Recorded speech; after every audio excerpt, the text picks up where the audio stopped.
In a village with an exquisitely beautiful lady lived a horrible witch. The witch had a hideous appearance with messy hair and an abnormally thin figure. But the most severe problem was actually the terrible stench emanating from her body. She was known as the Cursed Witch. She kidnapped little children to feed on their flesh, placed curses on people to eliminate them, and caused an epidemic to spread throughout the village. The beautiful lady, who could no longer stand by and watch, gathered the villagers to help her cast the witch away into the dark forest. After that day, the village was at peace, and what became of the exiled witch in the forest, no one knew. In the present, a mother warns her children, who beg her to let them play, not to go into the forest where the witch lives, fearing she might eat them. The kids laugh and run off to play, still chatting about the witch. Nearby, two men in capes overhear them and wonder why the children are calling them witches, thinking the kids must be referring to them. At the Valencia Manor, Princess Ari Adney and her father, Lord Valencia, discuss the prince's upcoming visit to the village. Lord Valencia privately questions why a prince would come to such a small place when rumors suggest he doesn't usually show interest in just any woman. As he ponders this, Princess Ari Adney scowls and yells about the audacity of a certain lady at the gate. Her father tries to calm her and even offers to handle the situation, but she insists on doing it herself. The lady, Layla, who is the Baron's daughter, is being refused entry. As the gatekeeper argues with her, Princess Ari Adney steps in, offering to speak to Layla and send her away. Once alone, Layla explains that she's out of candles and hasn't received supplies from the manor in 3 months, leaving her with nothing to eat. Angrily, Princess Ari Adney questions why they should keep supporting her, insisting Layla is old enough to manage on her own either by marrying and asking her husband for help or by finding a job. She opens the gate, gives Layla some money, and tells her to buy what she needs. Layla hesitates, explaining she can't go to the market. Ari Adney, glaring, takes the chance to insult her for her smell. "What will I do if I start to stink because of you?" she sneers. Calling her a filthy witch, Ari Adney storms back into the manor. Later, Layla walks back to her cabin in the forest, noticing she's injured from the long journey through the rain. It took her half a day of walking to reach the manor and return, yet she gained nothing from it. She thinks about how she needs to clean, repair her dress with the little fabric she has left, and stop the roof from leaking. But without light, how can she do any of this? Despite everything, she couldn't bring herself to take the money Princess Ari Adney offered. From the moment Layla was born, her parents neglected her because of her strange smell. A year later, her sister Ari Adney was born and soon grew to despise her as well. Even the nannies refused to care for Layla because of her odor. Eventually, she was cast out to live in a shed away from the manor, and the years quietly passed. She spent 10 years in that shed, and when she turned 10, they banished her to a cabin deep in the forest. Now, as she sits at her table, her fists clench, her mind swirling with thoughts. She remembers her grandfather's words, who once told her that every living being has a purpose. She held on to those words for the past decade, trying to survive, but she still can't seem to find her purpose. Lost in her thoughts, she's startled by a sudden banging on her door. No one has ever dared to come near her cabin, thanks to the rumors her sister spread about her being a witch. Confused, she wonders who could possibly be at her door. Jumping from her seat, she questions if God is playing a cruel joke on her as she approaches to open it. All she wants now is for God to send her a merciless savior. To her surprise, when she opens the door, a young man stands there, fully cloaked in a cape. Layla had never been this close to anyone before. Even her father, during his rare yearly visits, kept his distance. The young man smiles warmly, thanking her for opening the door. He explains that he had lost his way while hunting in the rain and asks if he could rest for a bit. As Layla hesitates, wary that he could be a robber or worse, he pleads with her, offering to pay generously. He pulls out some money and hands it to her. Though tempted by the much-needed cash, she refuses and instead allows him inside. But no sooner had he entered than she grabbed a weapon, warning him that he could stay only if he does exactly as she says. He raises his hands in surrender and agrees. Still, she couldn't shake the feeling that he might have some hidden motive. She briefly wonders if she should have just sent him away, but considers the heavy rain and the possibility that he is truly in danger. She offers him a chair, still holding the weapon for her own defense. The young man complains about the darkness in the room, asking why there's no lamp. Unaware that she has no oil left to light one, he seems puzzled. Lyla finds herself wondering why he hasn't mentioned her smell, something everyone else made a point of doing. He pulls a piece of jerky from his coat and offers it to her, but she refuses. He tries to learn her name, and while she's hesitant at first, she eventually tells him. Then, he introduces himself as Viorst. As she stirs the soup she's making, he attempts to compliment it but admits he can't because he lost his sense of smell. Surprised, Lyla stops what she's doing and asks how that could be. Viorst explains that when he was younger, he had fallen off a horse, and since then, his sense of smell had never returned. Smiling, he jokes that it's unfortunate he can't guess what kind of dish she's preparing. Lyla, still processing his story, simply says it is a cabbage soup. As she stands there, her mind racing, she suddenly hears him groan. A flash of suspicion crosses her mind. Is he just pretending not to smell her? But to her surprise, Viorst reveals that he might have injured himself while hurrying to her cabin earlier. Alarmed, she asks if he's hurt, and he confirms, adding that he'd need to get it checked after the rain passes. In that moment, a familiar memory resurfaces. She recalls the looks of disgust and contempt people had whenever they caught the scent of her.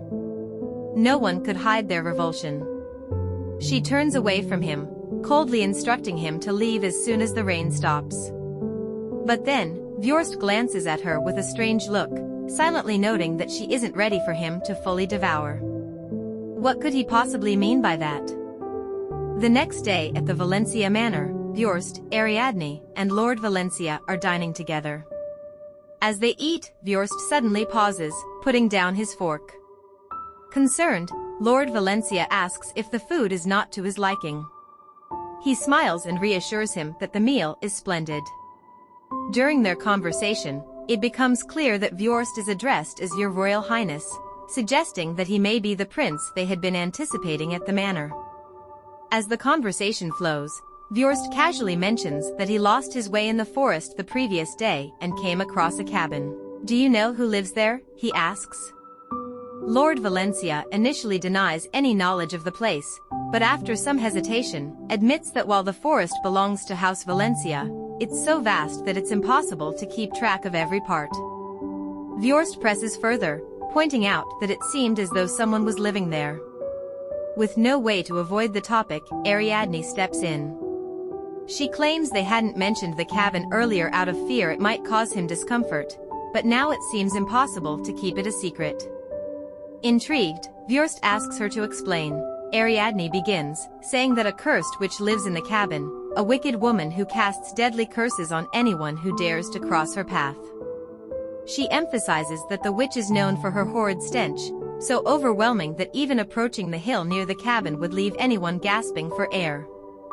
She adds that as a member of the imperial family, Viorst is under divine protection, but even that might not be enough to shield him from the witch's foul odor.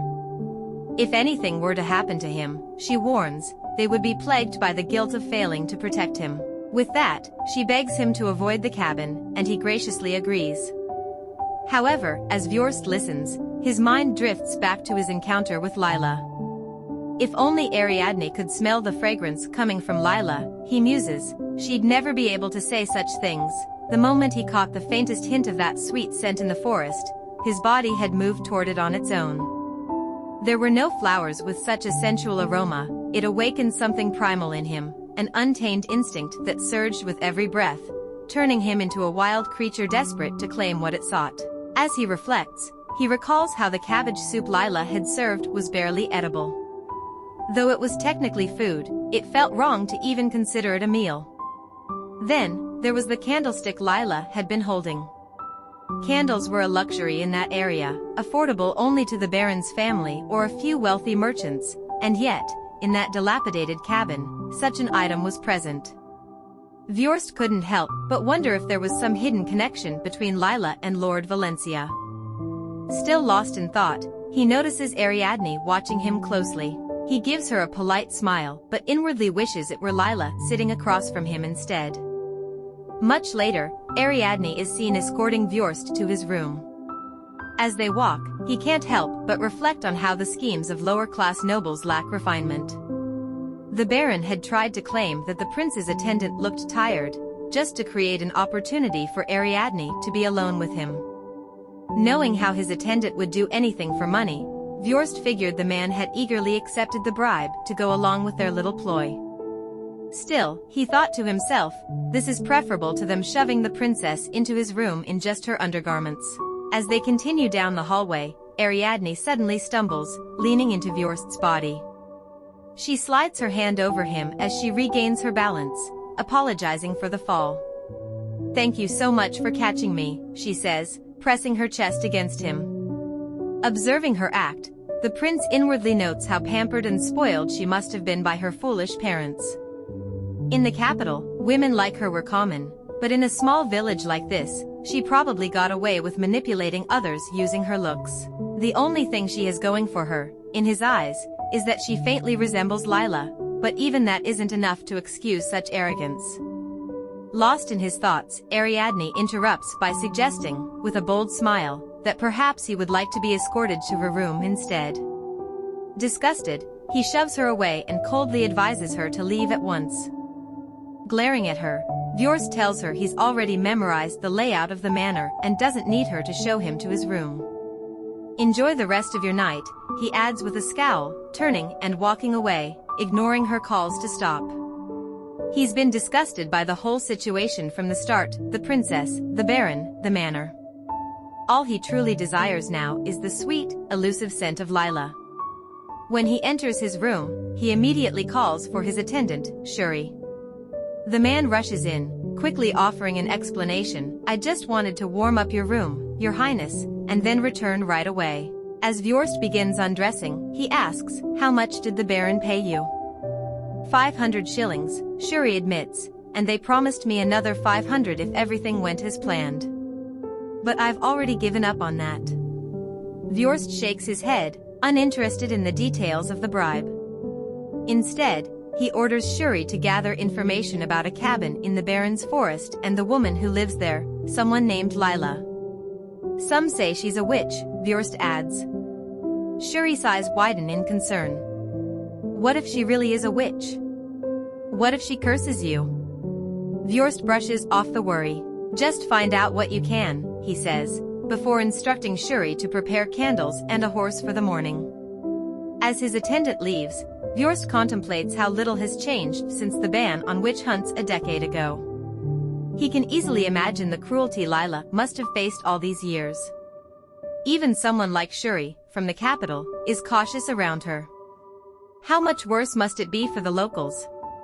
They probably all believe the worst about her, ostracizing her, treating her as cursed, even her own parents abandoning her to a life of isolation in the woods. He smirks to himself. That must be why she acted so defensively, hissing at him like a stray cat that's been rejected. Her life is pitiful. Meanwhile, in her cabin, Layla can't stop thinking about Viorst. "Why did he leave money even though I said I didn't need it?" she wonders, her thoughts circling around their brief encounter. After some contemplation, she decides he was probably just being polite, as her grandfather had always taught her. Rising from her chair, she strips off her clothes and steps outside into the cold night air.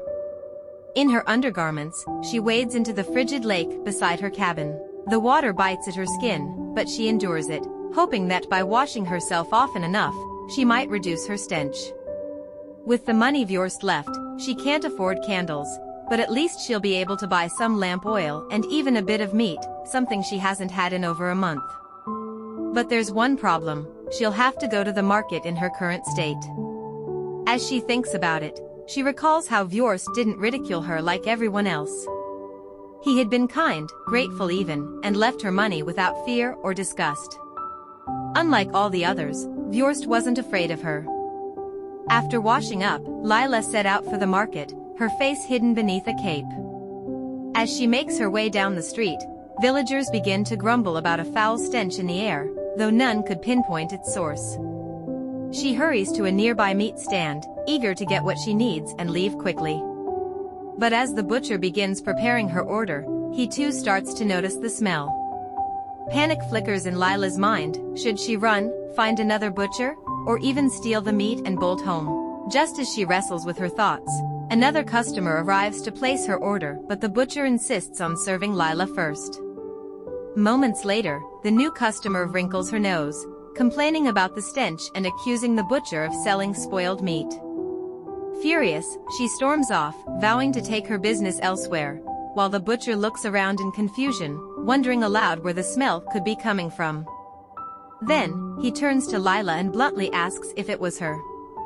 His demeanor shifts instantly. Filled with rage, he begins shouting, demanding to know how a beggar had snuck into his stall. He even accuses her of having no money, assuming she planned to steal the meat.